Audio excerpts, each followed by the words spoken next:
बोले देवादिदेव श्री आदिनाथ भगवान की जय जय जय। बोले देवादिदेव श्री महावीर भगवान की जय जय जय। बोले संत शिरोमणि गुरुवर आचार्य श्री विद्यासागर जी महाराज की। गुणैतन पीड़िता शंका समाधान भावना एक प्रवर्तक जन जन के संत प्रखर वक्ता बोले परम पूज मुनि श्री प्रमाण सागर जी महाराज की। बोले परम पूज मुनि श्री निर्वेक सागर जी संधान सागर जी महाराज की। झीलों की नगरी भोपाल की स्मार्ट सिटी परिसर में टीटी नगर में सायंकालीन शंका समाधान का कार्यक्रम हम और आप प्रारंभ करें। उसके पूर्व आज परम पूज मुनिश्री के आशीर्वाद से वो काम हुआ है। कमेटी वाले कह रहे थे आगे चल के पंचकर्णा करवाना, लेकिन मैं कहना चाहूंगा पंचकर्णा की भूमिका तो आज ही बन चुकी है और वो सौभाग्यशाली परिवार हैं। ऐसे परिवार के लिए आप जोरदार ताली बजाकर सम्मान करें जिन्होंने, और इनकी एक विशेषता है ये काम करते हैं लेकिन सम्मान के समय मंच पर नहीं रहते। ऐसे परिवार के लिए एक बार जोरदार ताली बजाकर उनका सम्मान करें। और इसी क्रम में दाएं तरफ की तीनों वेदी, तीन मूर्ति और शिखर बनवाने का जिन्होंने सौभाग्य प्राप्त किया है, मैं सम्मान सहित आमंत्रित करूंगा श्रीमान सुनील जी, रंजना जी, समस्त राजहंस भोजनालय परिवार भोपाल, जिन्होंने परम पूज मुनि श्री के आशीर्वाद से सौभाग्य प्राप्त किया है। उनके सम्मान के लिए श्रीमान अमर जी, इंजीनियर संजय जी, अनिल जी, श्रीमती सुनीता शेडोल और श्रीमती प्राची जी आएंगे और सम्मान का कार्यक्रम संपन्न करेंगे। और आप इनके भावों की अनुमोदना के लिए ताली बजाएं। और आइए एक पुण्यार्जक और है जिन्होंने अपनी ओर से मूल नायक वेदिका के ऊपर जो प्रथम तल में प्रतिमा विराजमान होना है, वेदी बननी है और मूल नायक प्रतिमा के ऊपर जो शिखर बनना है उसके पुण्यार्जक बनने का सौभाग्य जिन्होंने प्राप्त किया है, श्रीमान प्रेमवती मोदी, इंजीनियर मनोज जी मोदी, श्रीमती सीमा मोदी, कुमारी ईशिता, कुमारी ताशी मोदी एवं समस्त मोदी परिवार, मैं सम्मान सहित आमंत्रित करूंगा। वे आएंगे परम पूज मुनिश्री के श्री चरण में नमन करते हुए आशीर्वाद प्राप्त करेंगे और उनके सम्मान के लिए आवाज दूंगा हमारे मंदिर कमेटी के अध्यक्ष श्रीमान अमरचंद जी, डॉक्टर अशोक जी, दिनेश शोघानी, श्रीमती चंचल गोयल और श्रीमती उषा शोघानी, ये आएंगे हमारे सम्मानी पुण्यार्जक परिवार जिन्हें मूल नायक वेदिका के ऊपर जो वेदी बनना है, प्रतिमा विराजमान होना है और उसके ऊपर जो शिखर बनना है, इसके पुण्यार्जक बनने का सौभाग्य इन्होंने प्राप्त किया है। मनोज जी आए क्या? आ जाइए, करतल ध्वनि से स्वागत करें, अभी हमारे बीच उपस्थित नहीं है। और आइए चलते हैं, मैं उस पुण्यार्जक परिवार को आमंत्रित करूंगा जिन्होंने अपनी ओर से मूल नायक प्रतिमा के साथ मूल नायक वेदिका देने का सौभाग्य प्राप्त किया है हमारे, और जिनका सम्मान हो रहा है यहीं पर बिठालते जाएं क्योंकि उसके बाद उन्हीं के माध्यम से शंका समाधान का कार्यक्रम प्रारंभ होगा। हाँ जी, अपने हार मुकुट पहन के रखेंगे। और आइए मैं उस पुण्यार्जक परिवार को आमंत्रित करूंगा जो मोदी से सिंगाई, सवाई सिंगाई और सेठ बने हैं। ऐसे श्रावक सेठी श्रीमान सुरेश चंद जी, श्रीमती सुलोचना जी, राजेश जी, श्रीमती शारिका, हंसी, खुशी, परी एवं समस्त कुलवाला परिवार जिन्होंने इस जिनालय के मूल नायक महावीर भगवान की उत्तुंग प्रतिमा के साथ वेदिका बनवाने का सौभाग्य प्राप्त किया है, वे आएंगे सम्मान सहित गुरुवार के श्री चरण में नमन करते हुए आशीर्वाद प्राप्त करेंगे। और कमेटी पदाधिकारी की ओर से श्रीमान अमर जी, दिनेश जी गोयल, डॉक्टर महेश जी वारी, श्रीमती सुषमा गंगवाल और श्रीमती सीमा सुरेंद्र जैन, इनका सम्मान का कार्यक्रम संपन्न करेंगे। और मैं चाहूंगा इनके भावों की अनुमोदना के लिए आपकी तालियां तो। और आइए इसी क्रम में मैं चलता हूं जिन्होंने अपनी ओर से द्वितीय तल के मध्य में मूर्ति देने का सौभाग्य प्राप्त किया है, श्रावक सेठी सुरेंद्र जी, श्रीमती सीमा जी परिवार, जिन्होंने अपनी ओर से मूर्ति विराजमान करने का सौभाग्य प्राप्त किया, वे आएंगे और हमारे मंदिर कमेटी पदाधिकारी का सम्मान करेंगे, सम्मान स्वीकार करेंगे। और उनके सम्मान के लिए आमंत्रित करूंगा अमर जी, डॉक्टर पी के जैन साहब, इंजीनियर दिनकर, श्रीमती अनिता, सपना, नवीन, हर्षवर्धन नगर, ये सभी आएंगे। हमारे सुरेंद्र कुमार जी, श्रीमती सीमा जी, विदिशा भोपाल परिवार का सम्मान का कार्यक्रम संपन्न करेंगे।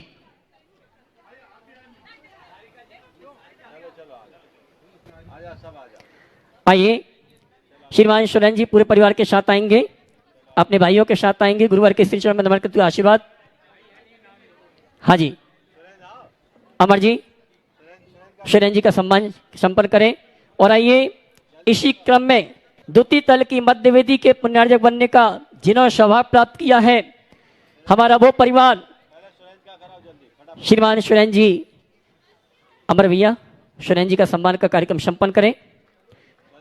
और आइए इसी क्रम में मैं उस परिवार को आमंत्रित करूंगा जिस परिवार ने जैन धर्म की प्रभावना के लिए बहुत सहयोग प्रदान किया था, हमारे राकेश जी पत्रकार, उनके परिवार से श्रीमती श्रेष्ठी, श्रीमती शारिका सिंगई धर्मपत्नी, कीर्ति राकेश सिंगई पत्रकार, इंजीनियर समकेश सिंगई, श्रीमती सलोनी सिंगई इंजीनियर, राशि सिंगई, सब परिवार, इन्होंने जिनालय में एक वेदिका देने का सौभाग्य प्राप्त किया है। मैं सम्मान सहित आमंत्रित करूंगा, वे आए और हमारे मंदिर कमेटी पदाधिकारियों का सम्मान स्वीकार करें। इनके सम्मान के लिए आमंत्रित करूंगा अमर जी, राजू दिवाकर, महेंद्र जी LIC, श्रीमती विनीता दिवाकर और श्रीमती चंद्र प्रभा, ये आएंगे सम्मानी।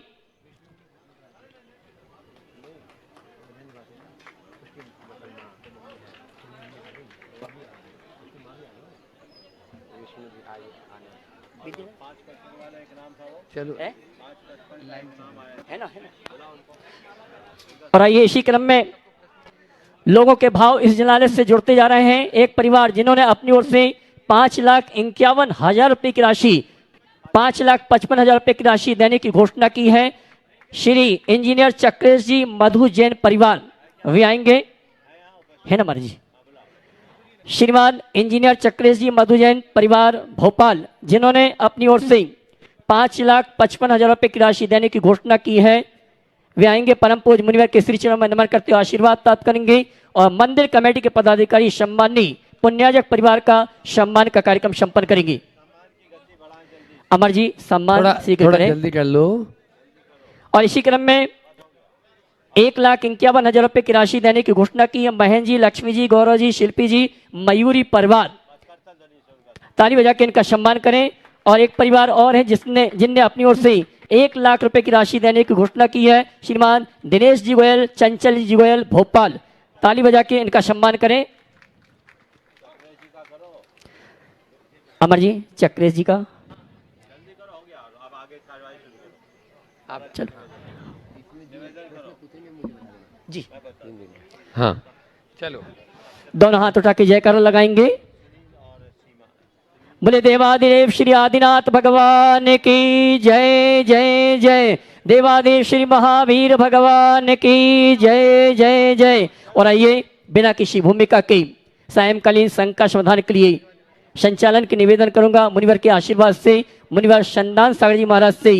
हे मुनिवर, आज के संचालन के माध्यम से हम सभी को अपनी शंकाओं का समाधान दिलवाने का सौभाग्य प्राप्त करें। अपने दोनों हाथ जोड़ ले और शंका समाधान के जनक पूज्य महाराज श्री चरणों में नमोस्तु निवेदित करते हुए हम सब प्रार्थना करें कि भगवान हम सबको आशीर्वाद दें। देश के कोने कोने में जो सुन रहे हैं विश्व के, उनको भी आशीर्वाद मिल जाए इसी निमित्त से।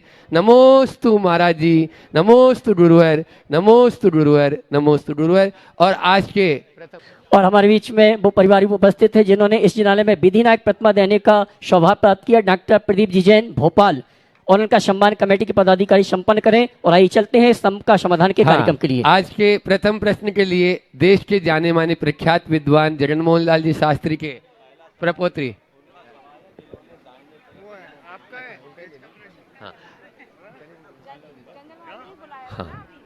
आज का प्रथम प्रश्न जिन्होंने आज मनोज जी सीमा मोदी जिन्होंने मध्य अनुपस्थित है। हाँ। फिर उसके बाद में जो द्वितीय तल की जो मध्य वेदी है उसके पुण्यार्जन श्री राकेश जी, हाँ पत्रकार सिंगई पत्रकार परिवार, हाँ सारिका, श्रीमती सारिका जी सिंगई, इनके लिए भी जोरदार आप तालियां बजा देंगे एक बार। बंधुओं, आज प्रातःकाल की वेला में पूज्य गुरुवर के सानिध्य में यहाँ पर जो आज यह है 9 वेदियों का शिलान्यास समारोह संपन्न हुआ। बहुत ही अच्छा एक इतिहास की रचना हुई है। सारिका जी अपना प्रश्न कर रही हैं।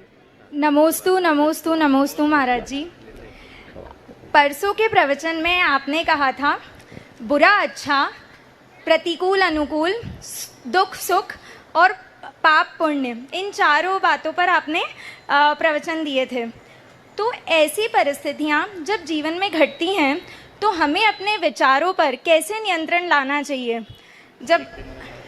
बोलो और, बोलो। और एक दिन में ऐसा हमने सुना है, पढ़ा है कि 60,000 से ज़्यादा विचार एक इंसान के मन में आते हैं, तो उन विचारों पर कैसे नियंत्रण लाएं हम?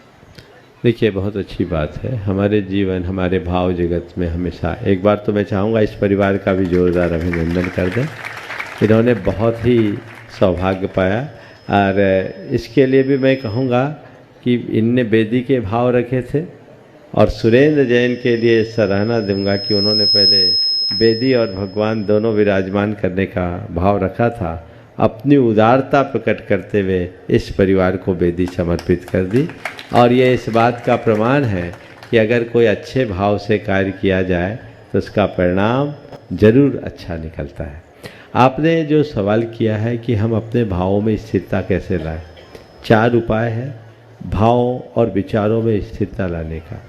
सबसे पहली बात, हम नियमित सत्संग करें। सत्संग से हमें अच्छी प्रेरणा मिलती है, दिशा मिलती है, एक ऐसा मोटिवेशन मिलता है जो हमें बहुत अच्छा संबल प्रदान करता है। दूसरा है, हम स्वाध्याय करें, अच्छे साहित्य को पढ़ें। अच्छी साहित्य से हमारे मन को अच्छी खुराक मिलती है, और जब मन को खुराक मिलती है तो मन अच्छा काम करता है। मैं आप सबसे एक बात कहना चाहूँगा कि तन की खुराक से भी ज़्यादा ज़रूरी मन की खुराक है। तन को खुराक न मिले तो तन सुस्त हो जाता है, और मन को खुराक न मिले तो मन भ्रष्ट हो जाता है। सुस्त तन से हमें खतरा नहीं, लेकिन भ्रष्ट मन से हमें बहुत ज़्यादा खतरा है। इसलिए मन को भ्रष्ट होने से बचाने के लिए प्रतिदिन मन को अच्छी खुराक दें। नकारात्मकता की जगह सकारात्मकता के संदेश अपने मन में जाए तो हम अपने मन को काफ़ी अंशों में सुधार सकते, बचा सकते। तीसरी बात, ऐसे लोगों के जीवन चरित्र को पढ़ें जिन्होंने अपनी सकारात्मकता और पवित्रता के बल पर जीवन को ऊंचाई तक पहुंचाया है, उनसे हमें प्रेरणा मिलती है। और चौथी बात, ऐसे लोगों से सुरक्षित दूरी रखें जो हमें नकारात्मक प्रेरणा देते हैं। यदि इन चारों बातों को आत्मसात करें तो मैं समझता हूँ अपने विचार और भाव शुद्धि काफ़ी अंशों तक हो सकता है। आगे सुरेश चंद जी, सुलोचना जी जैन, राजेश सारिका जैन, कोयला परिवार, जिन्होंने वेदी और मूल नाइट, मुख्य जो नीचे के तल में बीच वाली वेदी और मूल नाइट, हाँ ठीक है, मूल नायक, चलो हो गया। मूल नाइट के पुण्यार्जक जो हैं वो, नमोस्तु महाराज जी। और उसके बाद में तैयार रहेंगे सुरेंद्र जी जैन, जिन्होंने अपनी ओर से यहाँ एक मूर्ति समर्पित की है। बस महाराज जी, 2014 में आचार्य श्री ने अनायासी विदिशा में मेरे से बोला, बैठे बैठे कोई डिस्कशन नहीं हो रहा था, कि जब भी मौका मिले तो मूल नायक का प्रयास करना। और 2019 में मैं आया और अजित सागर महाराज जी ने मूल नायक का ऐसा वो हो गया।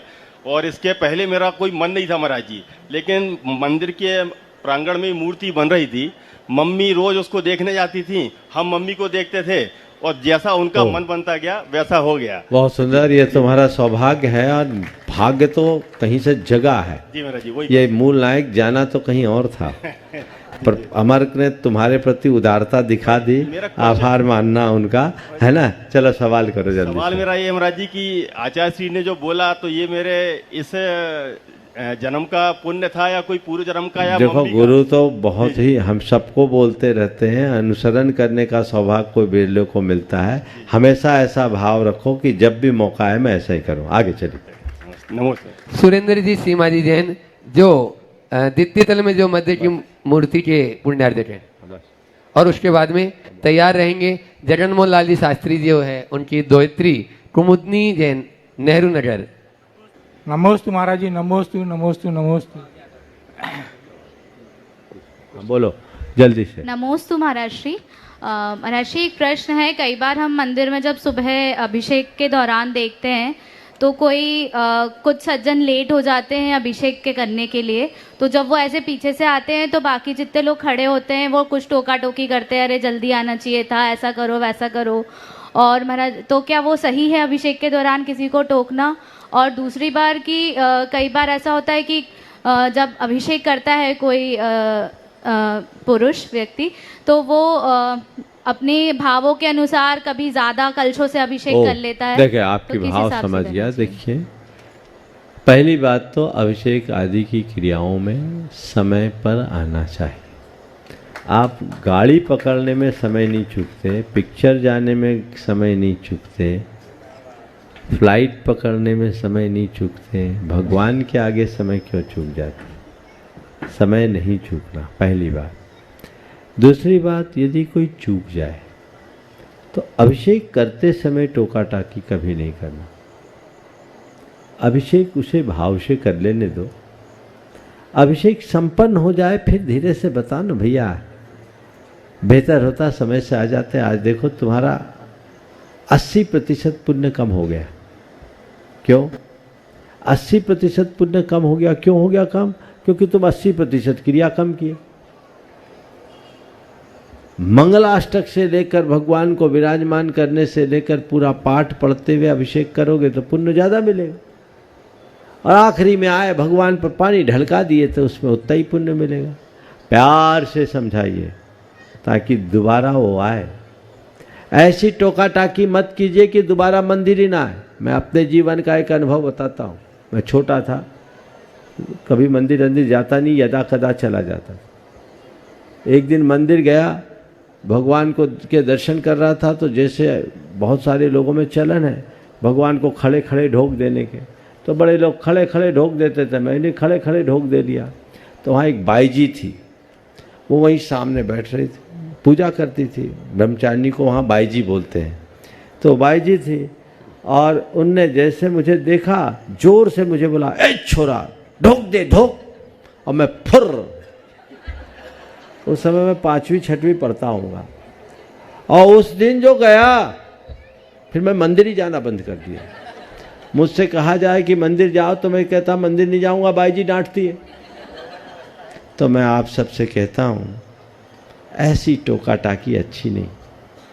त्रुटियां हो समझाइए, लेकिन प्यार से, सामने वाले के सम्मान को सुरक्षित रखते हुए।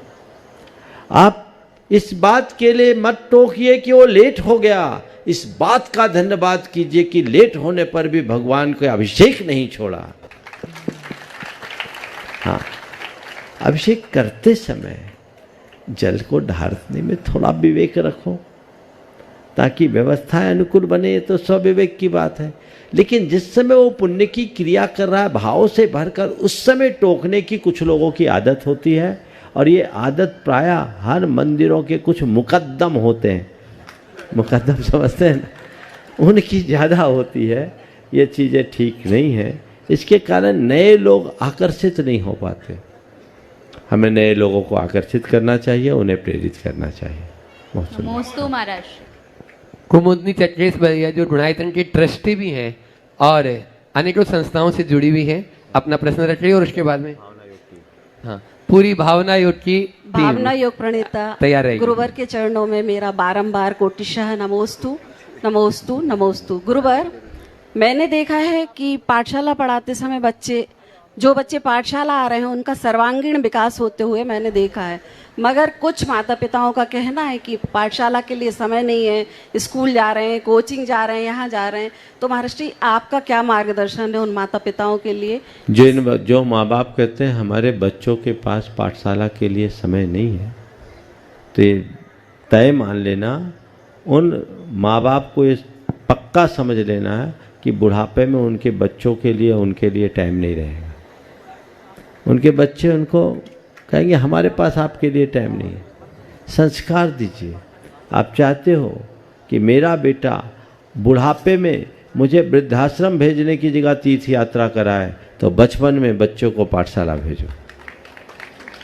और बातों को आप पढ़ाइए, मैं उसका निषेध नहीं करता, लेकिन पाठशाला में किसी भी प्रकार की कटौती नहीं होनी चाहिए, क्योंकि उससे उनका जीवन निर्माण होता है, उनमें संस्कार पड़ते हैं। नमोस्तु गुरुवर। बंधुओं, कल 21 तारीख आ गई जिसका आपको बेसब्री से इंतजार है, और यहाँ के विशाल स्टेडियम में यह भावना योग पूज्य महाराज श्री जी के द्वारा यहाँ पर कराया जाएगा। उसी संदर्भ में एक बार जोरदार तालियां इनके लिए बजा दीजिए।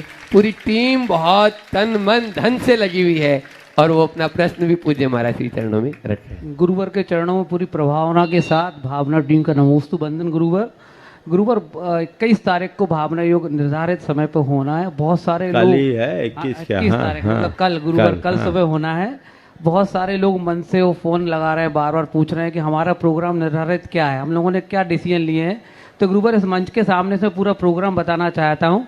और सबसे एक निवेदन गुरुवर, निश्चित समय पर सब आएँ, ये मेरा आग्रह है सबसे। सभी लोग निश्चित समय पर पहुंचकर अपने जगह का आरक्षण करें। अरे सुनो जी, लेट आएंगे तो जगह ही नहीं पाएंगे। हाँ। तो समय से पहले आए, निश्चित समय नहीं। बोलो। हाँ गुरुवर, सबसे पहले 5 बजे से 6 बजे तक हम लोगों ने किट वितरण रखा है। जो हम लोग टी शर्ट बांट रहे हैं वो आप लोग 5 से 6 बजे तक आयोजन स्थल से ही लेंगे। 2 नंबर गेट और 3 नंबर गेट से, 2 नंबर गेट और 3 नंबर गेट से ये आयोजन के स्थल पर वितरण होगा।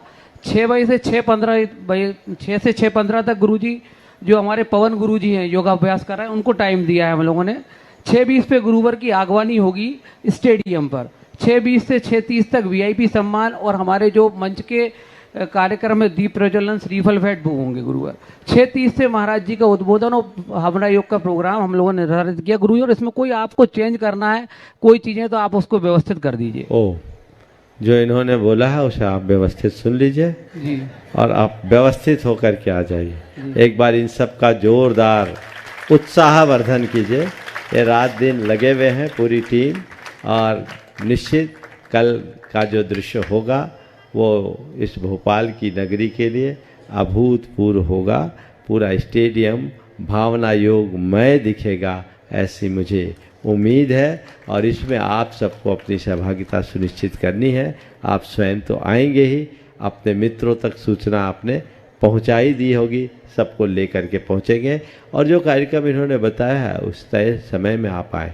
मान के चलिएगा, हमारा अनुभव है ऐसे कार्यक्रम में लोग समय के बहुत पहले आते हैं। 5 बजे से लोग वहाँ आके बैठ जाएंगे। इसलिए तुमने जो अपना 5 बजे से समय रखा उसको 10 मिनट पहले रख लेना तैयारी। कई लोग 4 बजे से आ जाएंगे। हाँ, हमने देखा है सागर में हमने भावना योग की 2 दिन का कार्यक्रम रखा, शाम को बोला और 5 बजे से कार्यक्रम था, 4 बजे भर गए थे। 5 बजे तो हम जब शुरू करने की स्थिति में थे तो 95% लोग आ चुके थे। इसलिए भोपाल कहीं पीछे नहीं है।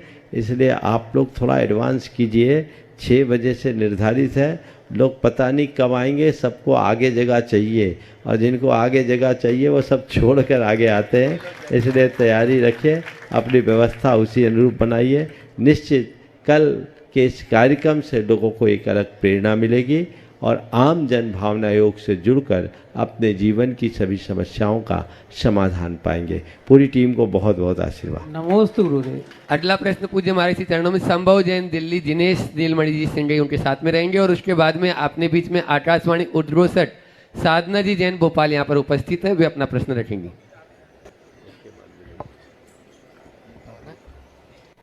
महाराज जी को मेरी नमोस्तु नमोस्तु नमोस्तु। महाराज जी, मेरी ये शंका है, मैं ये पूछना चाहता हूँ कि कोई नियम लेकर माला फेरे या कोई पूरे दिन भर ही अपना मंत्र का जाप करता रहे, किसको फल की प्राप्ति ज़्यादा होती है? अरे भाई, नियम तो इसलिए लेना चाहिए ताकि उतना तो हो ही जाए। हाँ महाराज। अब दिन भर वाले में हम तो कर लेंगे, तो कुछ काम नियमबद्ध करो और बाकी समय में आप यदि करो तो करते रहो। अच्छी बात। आकाशवाणी उद्रोसठ साधना जी जैन भोपाल अपना प्रश्न कर रहे हैं। और उसके बाद में मैं आवाज दे रहा हूँ, अपने बीच में जयपुर से आए दिनेश जी पापड़ी वाले, वो तैयार रहेंगे। सम्माननीय पूजनीय, थोड़ा आवाज एक मिनट, मुझे 2 जानकारी यहाँ अभी प्रदान की है। पहली तो ये कि भावना योग के लिए रजिस्ट्रेशन का कोई बंधन नहीं है। हालांकि हजारों लोगों ने रजिस्ट्रेशन भी कर लिए, पर आप आए तो आपको सीधा प्रवेश है, कोई प्रवेश शुल्क नहीं है, पूर्णतः निःशुल्क है। ये सूचना आप सब तक पहुंचाने की बात मेरे कान में अभी आई। और दूसरी बात मैं ये कहूँगा, हमारे समाज में बहुत सारे संगठन हैं, सोशल ग्रुप भी है। मैं सभी सोशल ग्रुप और अन्य संगठनों के लोगों से कहूँगा, पूरे ग्रुप को एक्टिव करके ग्रुप समेत वहाँ आए ताकि सभी लोग लाभान्वित हों। सवाल कीजिए। नमोस्तु गुरुवर, नमोस्तु गुरुवर। आपका ये शंका समाधान है, ये बहुत लोगों को शारीरिक, मानसिक और चारित्रिक रूप से संजीवनी का काम करता है। लोग फटाफट अंथौ करके आपके इस कार्यक्रम का इंतज़ार करते हैं और इसको बहुत ही मनोभाव से देखते हैं। मेरा प्रश्न है गुरुदेव, और उसके पहले महासमिति की जो महिला परिषद की श्रीमंती शाखा, लो जल्दी से। श्रीमंती शाखा की सभी बहनों के साथ मैं आपसे एक क्वेश्चन पूछना चाहती हूँ।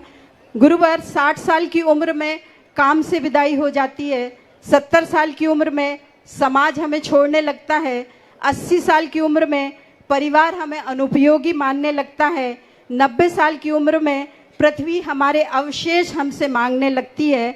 फिर भी ये अधिकार छोड़ने की छटपटाहट हम में बहुत होती है और उसके बहुत सारे दुष्परिणाम हमारे सामने आते हैं। हम किसी तरह से अपना अधिकार छोड़ना नहीं चाहते। तो जब सब कुछ अप्रिय होता है तब अपने मन, वचन, काय को हम किस तरह से संतुलित करें? कृपया गुरुजी मार्गदर्शन करें। देखिए, ये चीज़ें सब छुड़वा लेती हैं। 60 साल में जी काम छूटता है, 70 साल में समाज 80 साल में शरीर की शिथिलता और 90 में हमारे अवशेष चले जाते हैं। पर मैं एक सॉल्यूशन देता हूँ, इन सब से बच सकते हो। 60 के होने के पहले हम लोगों का रास्ता पकड़ लो, कोई नहीं छोड़ेगा। आखिरी तक शरीर भी काम करेगा, समाज भी काम करेगा और चले जाओगे तो अवशेष भी पूजे जाएंगे। अगर हम अपने जीवन को परमार्थ में नियोजित करते हैं तो तय मान करके चलना हमारा जीवन धन्य होगा। इसलिए हमें पहली कोशिश तो ये करनी चाहिए। और दूसरी बात है, ये चीज़ें छूटती है, अधिकार छोड़ने का दुख क्यों होता है? इसलिए क्योंकि हम अज्ञानता में जीते हैं। हम आखिरी तक जीवन के यथार्थ को स्वीकार नहीं पाते। जीवन को के यथार्थ को स्वीकारने में यदि हम समर्थ हो जाएं तो हमारे लिए कहीं कोई कठिनाई नहीं हो। सब चीज़ें हमारे जीवन में सहज घटित होने लगी। जीवन का यथार्थ है, जो आया उसको एक दिन जाना है और सब चीज़ें छूट जाएगी। बस मेरा कोई नहीं है, मेरा मैं हूँ, ये समझो। बाकी तो मोह का विस्तार है। ये बात हृदय में बैठ जाए तो ये भटकाव नहीं हो।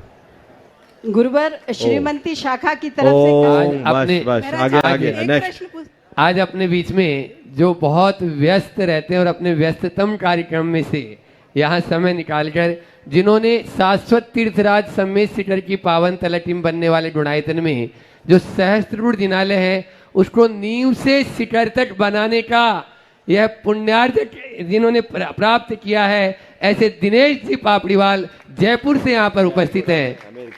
जयपुर अमेरिका, अभी कुछ 2-3 दिन पहले अमेरिका में ही थे और आज वे उपस्थित गुरुवर के चरणों में, और उनका सम्मान भी कमेटी यहाँ पर करना चाह रही है। सम्मान भी करेंगे और दिनेश भी अपना प्रश्न भी रखेंगे। उसके बाद में तैयार रहेंगी अखिल भारतीय दिगंबर जन महिला परिषद कस्तूरबा नगर। एक प्रश्न करेंगे, 5-6 पेपर दिए इन्होंने कस्तूरबा नगर वालों ने, वो भी बड़े बड़े प्रश्न पत्र की तरह। उनमें से छोटा सा अपनी बात करेंगे, एक प्रश्न करेंगे 5 की जगह। हाँ दिनेश, गुरुवर के चरणों में बारंबार नमोस्तु नमोस्तु नमोस्तु गुरुवर। गुरुवर, संसार में बहुत बड़ी भ्रांति है कि खुशी के लिए बहुत कुछ इकट्ठा करना पड़ता है, लेकिन वास्तविकता तो इसके पूरी विपरीत है। गुरुवर, ऐसा क्यों? पहले तो मैं चाहूँगा एक बार दिनेश जी का जोरदार अभिनंदन करें। एक बड़े व्यवसायी तो हैं ही, लेकिन उनके साथ साथ एक बड़े आध्यात्मिक सोच के भी धनी हैं। अगर आप लोग इनसे थोड़ी देर बातचीत करोगे तो पता लगेगा कि इनकी सोच का लेवल क्या है और ये जो कहते हैं उसको जीते भी। आपने जो बात कही कि दुनिया में लोग, इन्होंने जैसा अभी महाराज श्री ने बताया, सम्मेत शिखर के गुणायतन में जो सहस्रकूट की संरचना हो रही है, जो अब देश के सभी सहस्रकूटों से भिन्न, उस सहस्रकूट के निर्माण का मूल पुण्यार्जन इन्होंने प्राप्त किया है। एक बार पुनः इनका अभिनंदन होना चाहिए। ये भारत और अमेरिका, ज़्यादातर अमेरिका ही रहते हैं, व्यवसाय इनका अमेरिका में है, यहाँ आते जाते हैं और जब भी आते हैं सत्संग में ज़रूर आते हैं। आपका जो सवाल है कि ज़िंदगी में लोग खुशियाँ पाने के लिए बहुत चीज़ें जोड़ते हैं जबकि वास्तविकता कुछ और है। विडंबना ये है कि इस वास्तविकता को लोग समझ नहीं पाते। लोगों की एक भ्रमपूर्ण धारणा बनी हुई है कि जोड़ने में खुशी है, पर सच्चाई ये है कि खुशी जोड़ी नहीं जाती, खुशी को जिया जाता है। मन में संतोष हो तो खुशी है और मन में असंतोष हो तो दुख। जिस व्यक्ति के हृदय में अध्यात्म का प्रकाश प्रकट हो जाता है उसके जीवन की दिशा और दशा सब परिवर्तित हो जाती है, फिर उसे ज़्यादा कुछ कहने की जरूरत नहीं पड़ती। नमोस्तु गुरुवर, नमोस्तु। अखिल भारतीय दिगंबर जैन महिला परिषद, उनके साथ में ही सशक्त महिला मंडल कस्तूरबा नगर के एक साथ तैयार रहेंगे। नमोस्तु गुरुवर। युद्धों में कभी हारे नहीं, हम हारे हैं छल चंदों से, हर बार पराजय पाई है अपने घर के जय चंदों से। महाराज जी, पुराने समय में राजा अपने ही किसी खास व्यक्ति के छल से युद्ध में दुश्मनों से हार जाता था और यह छल वह व्यक्ति अपने राजा से द्वेषवश करता था।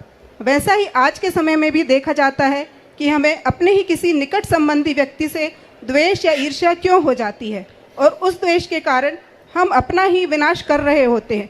क्या ये पूर्व जन्म के कर्मों का फल होता है महाराज जी? देखिए, द्वेष उसी से होता है जिससे राग हो। जिससे राग ही नहीं हुआ उससे द्वेष क्या? तो निकट के लोगों से राग होता है तो द्वेष भी निकट के लोगों से होता है। इसलिए राग द्वेष चलता ही रहता है। हम अपने आप को राग द्वेष से ऊपर उठाने का अभ्यास करें तो अपने जीवन में बेहतरी घटित कर सकते हैं।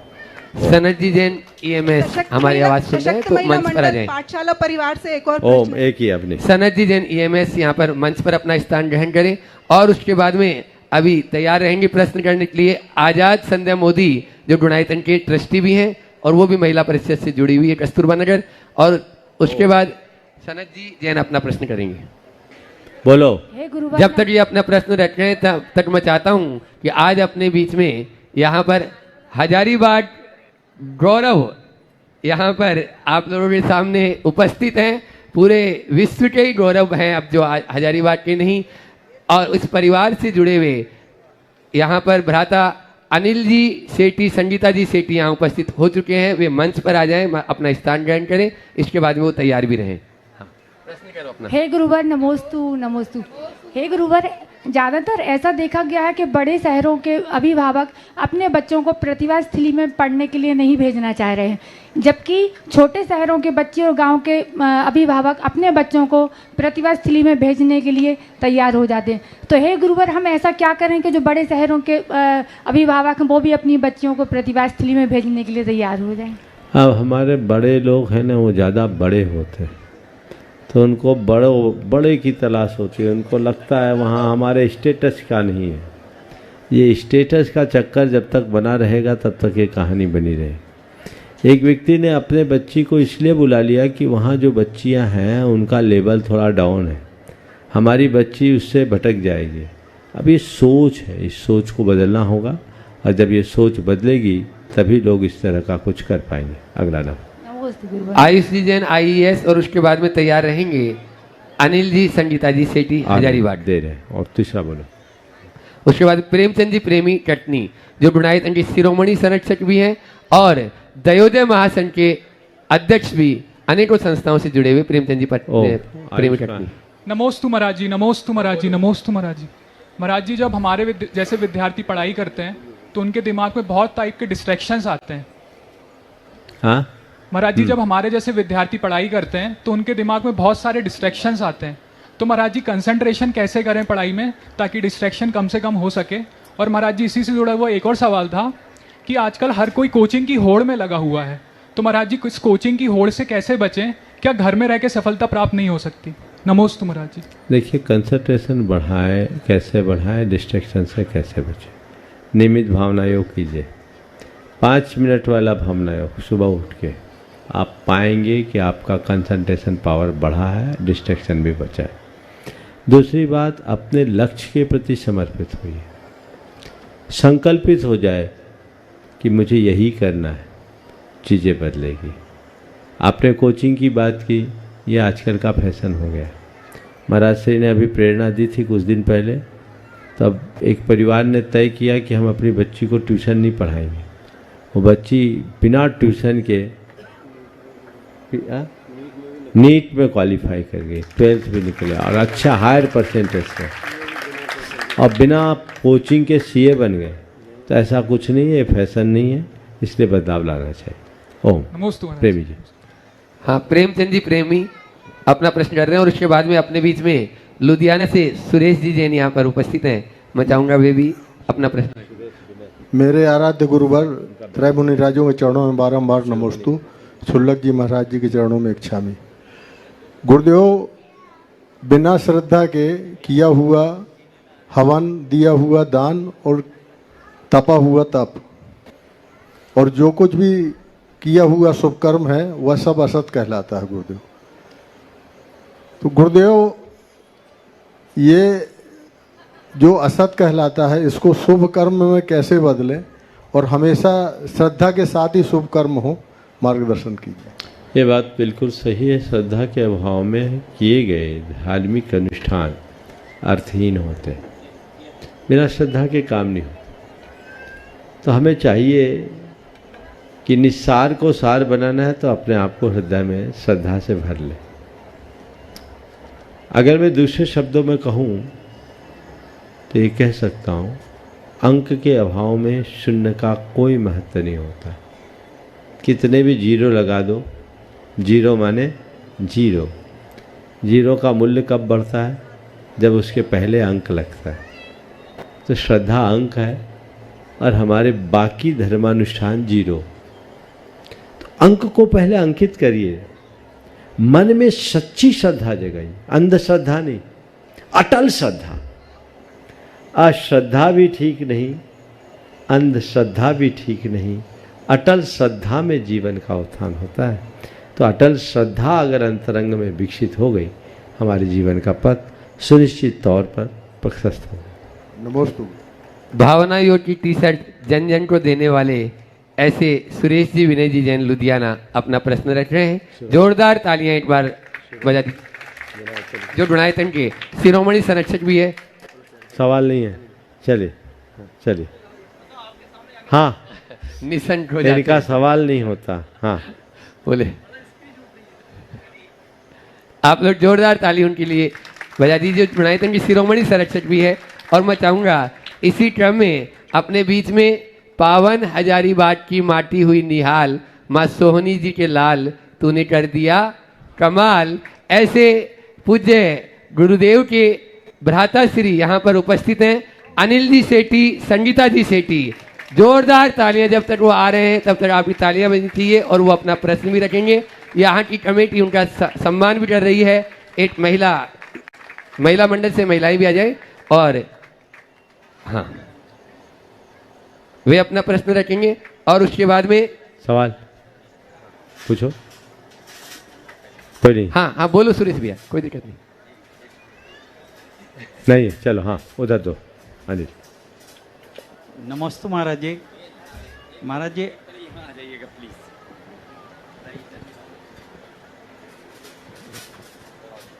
नमस्ते महाराज जी। इच्छा में महाराज जी। महाराज जी, असफलताओं से सफल होना कैसे सीखे हैं? ओ,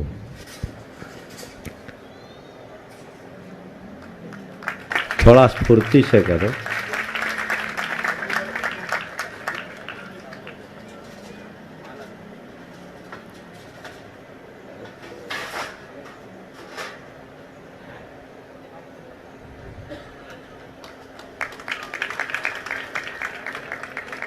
आपने सवाल किया है असफलताओं से सफल होना कैसे सीखें।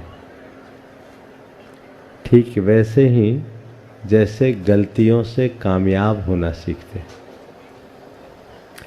यदि कोई गलती करता है और अपनी गलतियों की समीक्षा करता है, उसकी पुनरावृत्ति न करने का संकल्प करता है, तो गलतियों से भी कामयाबी के शिखर तक पहुंचा जा सकता है। यदि मनुष्य असफल होता है तो उसे घबराने की कोई आवश्यकता नहीं। अपने असफलता के कारणों की समीक्षा करें और फिर नए अवसर तलाशें, पूर्ण शक्ति और प्रयास के साथ लगे तो असफलता से भी सफलता का रास्ता चुन सकता है। एक बड़ी भ्रांत धारणा बनी हुई है सफलता के संदर्भ में।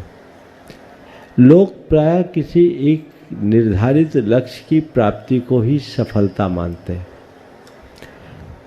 सामान्यतया सफलता का ये लक्षण माना भी जाता है, लेकिन ये सफलता का सार्वभौमिक लक्षण नहीं है, क्योंकि यदि किसी क्षेत्र में कोई गया और जहाँ कोई प्रतियोगिता है वहाँ तो कोई एक या कुछ लोग ही सफल होंगे, बाकी उस कार्य में सफल नहीं होंगे।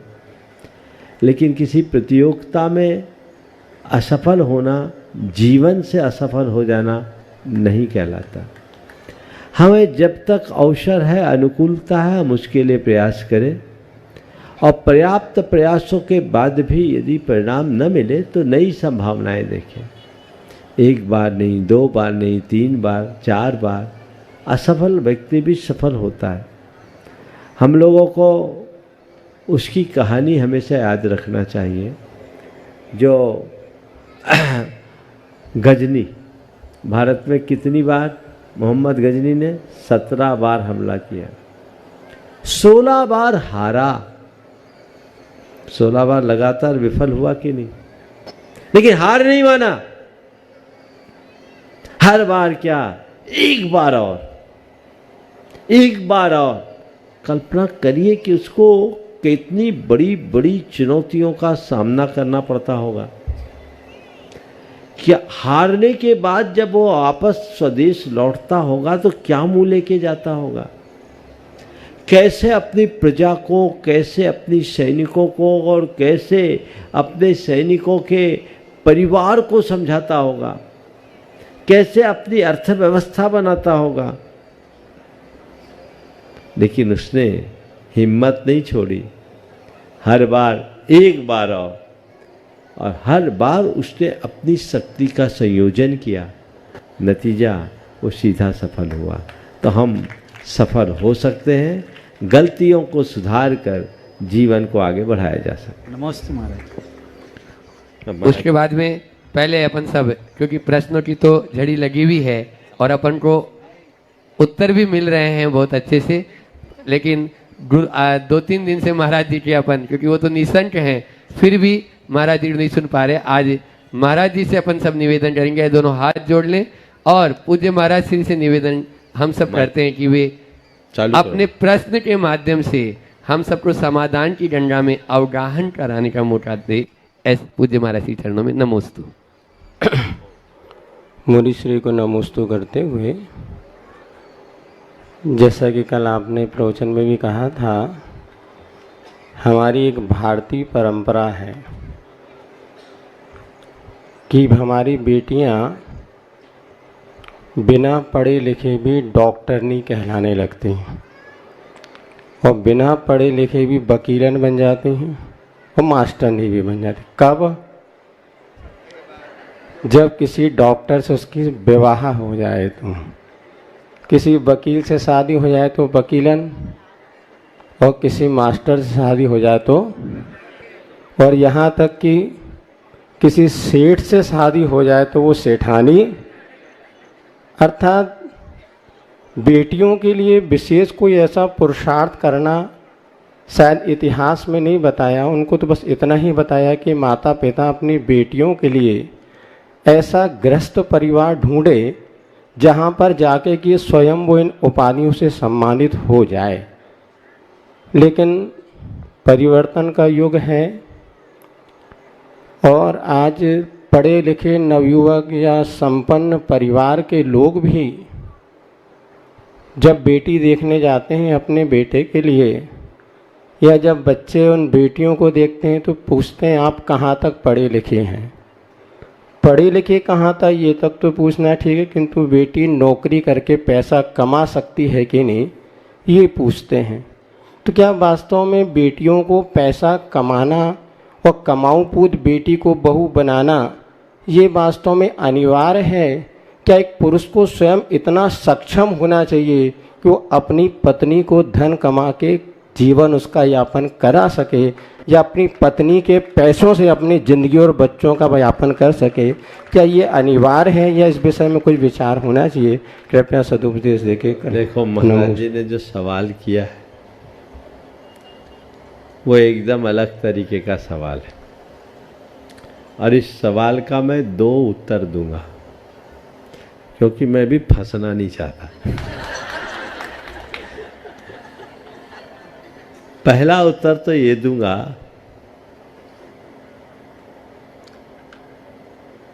कि सबसे पहले चाहे स्त्री हो या पुरुष, व्यवसाय का प्रयोजन क्या है इसे समझिए। अर्थोपार्जन गृहस्थ का एक मुख्य कर्म है, पर अर्थोपार्जन क्यों? बोलो, आप लोग सब अर्थोपार्जन करते हैं ना, किस लिए करते हैं? बोलो, हाँ? गृहस्थी चलाने के लिए ना। तो गृहस्थी चलाने के लिए अर्थोपार्जन ठीक है, लेकिन अगर अर्थोपार्जन से गृहस्थी बिगड़ जाए तो आपको ये तय करना है। यदि मेरी गृहस्थी के संचालन के लिए अर्थोपार्जन जरूरी है तो मैं कहूँगा 1 कमाओ 2 कमाओ, हमें कोई दिक्कत नहीं है। जितनी ज़रूरत है उतना तो कमाना ही पड़ेगा, चाहे 1 से हो या 2 से हो। लेकिन एक ही इतना कमा रहा है कि 4 का काम चल जाए तो दूसरा उसमें क्यों लग रहा है? ये विचार करना चाहिए। जीवन के निर्वाह के लिए अर्थ के उपार्जन का विधान है। यदि समुचित रीति से जीवन निर्वाह का हमारे पास प्रबंध है तो अतिरिक्त प्रयत्न क्यों? आपने कभी किसी राजा महाराजा के घराने में रहने वाले को कोई नौकरी चाकरी व्यापार धंधा करते देखा है क्या? बोलो, राजघराना है, अपार धन है, हमें जरूरत क्या है? लेकिन एक साधारण व्यक्ति के लिए इसकी आवश्यकता है, उसे करना होगा। हमारे परिवार की पृष्ठभूमि क्या है, जरूरतें क्या है, हमें ये देखना है। और यदि वो जरूरत है तो मैं आपको सहमति देता हूँ, 1 कमाओ 2 कमाओ, जितना कर सको कमाओ, लेकिन याद रखना हम जीने के लिए कमा रहे हैं, कमाने के लिए नहीं जी रहे। अपने परिवार के साथ भी न्याय करो, बच्चों के साथ भी न्याय करो। यदि आप इसे कर पा रहे हैं तो मेरी कोई असहमति नहीं, और इसकी जरूरत नहीं है फिर भी कर रहे हैं तो इसमें कोई समझदारी नहीं। तो मैं तो यही बोलूँगा, करो ये भी मैं नहीं कहूँगा, और न करो ये भी मैं नहीं कहूँगा। जरूरत है तो करो, और बिना जरूरत के कुछ मत करो। रास्ता यही सही है, और इसी में अपने जीवन को फलीभूत किया जा सकता है।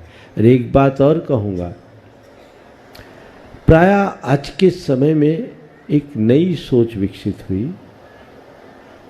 एक घरेलू महिला को लोग हीन दृष्टि से देखते हैं, और कामकाजी पेशेवर महिला को लोग ज़्यादा महत्व देते हैं, जो मेरी नज़र में पूरी तरह सही नहीं।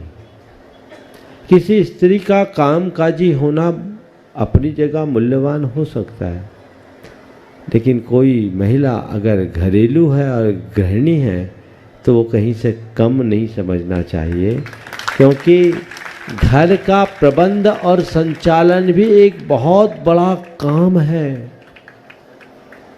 और एक बात सदैव ध्यान रखने की है, पुरुष बड़े बड़े प्रावधान प्रस्तुत कर सकता है, पुरुष बड़े बड़े प्रावधान प्रस्तुत कर सकता है, लेकिन घर की आंतरिक व्यवस्था का संचालन उसके बस का नहीं। समझ गए? तो आंतरिक व्यवस्था तो एक गृहिणी ही कर सकती, एक महिला ही कर सकती।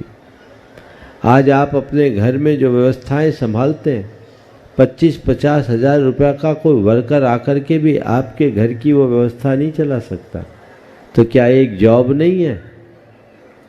इसे समझिए। और कोई भी काम छोटा नहीं होना चाहिए। एक बात और मैं कहूँगा, चूंकि महाराज ने प्रसंग छेड़ा है, आज के समय में हमें कुछ चीज़ें बदलना चाहिए। घर का काम करने की पूरी जिम्मेदारी केवल महिलाओं पर छोड़ना अच्छी बात मुझे नहीं लगती। पुरुषों को भी, मतलब की बात में तो, पर इसमें तालियां पुरुष बजाते तो ज़्यादा अच्छा था। अपनी तारीफ में आप ताली क्या बजाओ। मैं आपसे कह रहा हूं कि पुरुषों को भी हाथ बटाना चाहिए। मैंने एक आलेख पढ़ा था जो बड़ा रिसर्च से प्रेरित था। उसमें लिखा कि उनका दाम्पत्य जीवन बड़ा मधुर होता है जो पति पत्नी दोनों मिलकर के रसोई बनाते हैं। तो मैं आपसे कई बार अपने प्रवचनों में कहा हूँ कि अपने दाम्पत्य जीवन को मधुर बनाए रखना चाहते हो तो पत्नी उपवास करे और पति उसकी पालना कराए। ये व्यवस्था तो हो सकती है, कर सकते कि नहीं, लेकिन कितनी विडंबना है कि पत्नी को उपवास में भी परिवार का खाना बनाना पड़ता है। चेंज नहीं हो सकता? क्या आप पाक कला में निष्णात नहीं हो सकते? कि ये आपकी जिम्मेदारी नहीं है? दुनिया के जितने बड़े शेफ हैं उनमें महिलाएं तो शायद इक्का दुक्का ही होगी। कौन है बोलो?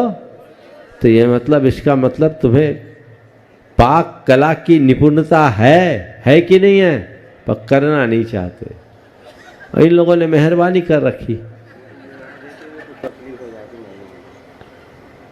सीखना चाहिए, करना चाहिए, इससे घर की शुद्धि भी बनी रहेगी। पहले बड़ा पूरा परिवार रहता था, जरूरत नहीं पड़ती थी, आज जरूरत है। और अगर आप नहीं सीखेंगे, गृहिणी बीमार पड़ गई फिर भी उसको चौके में जाना पड़ रहा है या फिर बाहर का खाना मंगाना पड़ रहा है। अगर दोनों इस चीज़ में निपुण होंगे तो घर में कभी अव्यवस्था होगी क्या? सामने वाले को बुखार है, टेम्परेचर 105 है और ठंड है कड़ाकी कड़कड़ाती, फिर भी अब करना पड़ रहा है। क्या ये हिंसा नहीं है? आज से सोच बनाइए अपनी कि नहीं, हम घर के कार्य में भी हाथ बटाना सीखेंगे, शुरू करेंगे समय के अनुरूप, तो जीवन में बड़ा बदलाव घटित होगा और एक बड़ी उपलब्धि होगी। समय हो गया, यहीं पर विराम। कल भावना योग है, कल प्रातः काल हम सब भावना योग के लिए आएंगे। अब बिहार की टीम के लिए अब आज अवसर नहीं है, समय पूरा हो गया। और कल की चर्या 1100 क्वार्टर में है और कल विशेष सत्र है शंका समाधान का, जो मैनेजमेंट फंडा के आर रघु रमन के द्वारा किया जाएगा कैंपियन स्कूल में। और ये बता रहे हैं भावना योग का सीधा प्रसारण पारस चैनल, जिनवानी चैनल और प्रमाणिक ऐप पर प्रातः 6 बजे से है। जो लोग यहाँ प्रत्यक्ष नहीं आ पाए वो घर बैठ करके भी इसका लाभ ले सकेंगे। बोलिए परम पूज्य आचार्य गुरुवर श्री विद्यासागर जी महाराज। जय जय जय। बोले परम पूज्य मेरे श्री प्रमाण सागर जी महाराज।